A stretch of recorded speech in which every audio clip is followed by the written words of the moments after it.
This is a blog about why I fear brown envelopes, and also about the panorama program that was recently on, which was looking into Atos, who is the company that's been given the contract on behalf of the government to reassess everyone on incapacity benefit. And they have been criticised for selecting people who could clearly not work and were very, very disabled, and saying that they were able to work. But firstly, the brown envelopes. I have a fear of brown envelopes, the A5 ones with the little plastic windows and the address printed in what I've dubbed the font of doom. For these are the ones from the benefits office, and when I see them coming through the post, my heart sinks. I've received them for about 10 years now, since finishing university, when I realised that I was going to be too ill to work. And I first applied for what was then known as incapacity benefit, and is now called ESA. And I also applied for disability living allowance at the time too. Opening the envelopes feels to me a bit like Russian roulette. Sometimes it's a bullet to the head, when they inform me, for example, that despite dizziness, fatigue, memory problems, and lots of other things, that I do not have sufficient mobility problems to claim disability living allowance.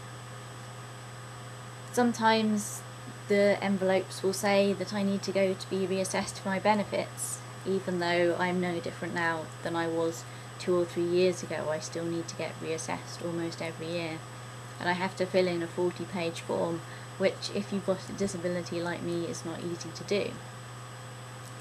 Sometimes the envelopes are with good news, saying that I've got a benefit, or even very occasionally they've actually increased it. But the overall feeling upon seeing these little envelopes is one of dread and anxiety.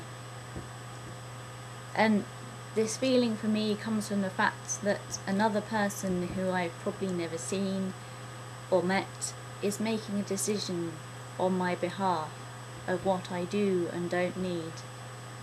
There's a profound sense of disempowerment in knowing that no matter how strongly I feel I need something, my subjective viewpoint does not count as much as the objective viewpoint of doctors and social workers, and as has come into the news recently, the lovely people at Atos.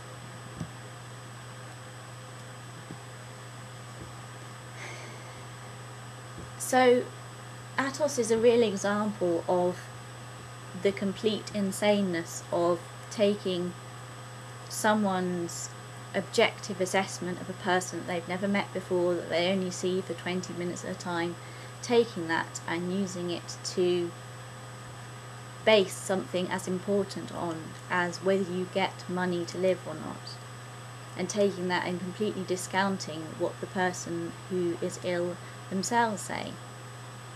And I wanted to talk about why I think that is so typical of society in general, and of the medical profession in general. And I remember on where I was listening to Radio 4, and scientists and researchers were talking about measuring the effectiveness of a piece of equipment that would ease pain for women in labour.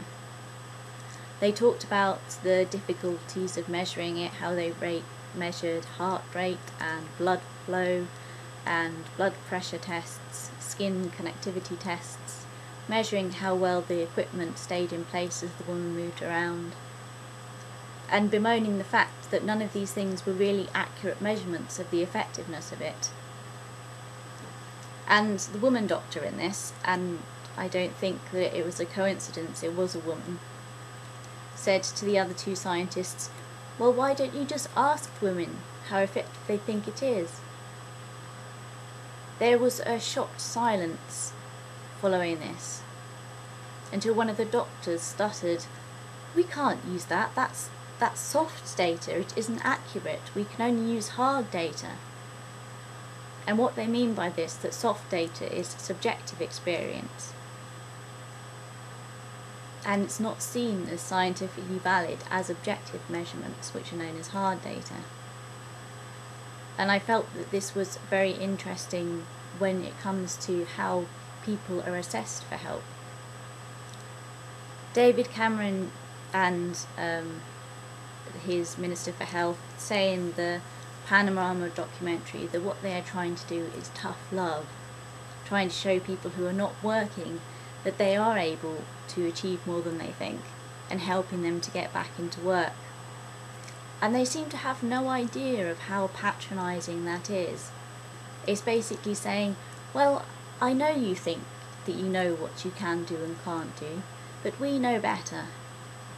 Labour might have been criticised for being a nanny state, but Cameron's paternalistic attitude towards those on disability benefits is treating ill and disabled people like they're children who don't know what's best for them. Just as in the 19th century, when well-to-do middle-class and upper-class people held forth on paternalism towards the poor and lower classes, and deciding who the deserving and undeserving poor were. So how about the radical and shocking idea that when assessing ill and disabled people for benefits, for care, for medical treatment, we ask them how they are feeling, what help they want, and whether they feel able to work or not work. And we ask them what help they would like if they feel able to get back to work. And then we try and give it to them. How about just believing people when they say they know what they need? How about setting the subjective experience of ill and disabled individuals as of equal or more importance to that of objective measures of health professionals who have no idea what this person is like because they so rarely see them, or maybe have just met them once? Who knows better than the person who is experiencing the illness and their family? There are of course reasons that this concept might be difficult to implement, and I'll address those in another post and how they might be overcome. But if these changes were met, then I would greet each brown envelope I received as a friend. I would pick it up with joy and kiss it before I opened it.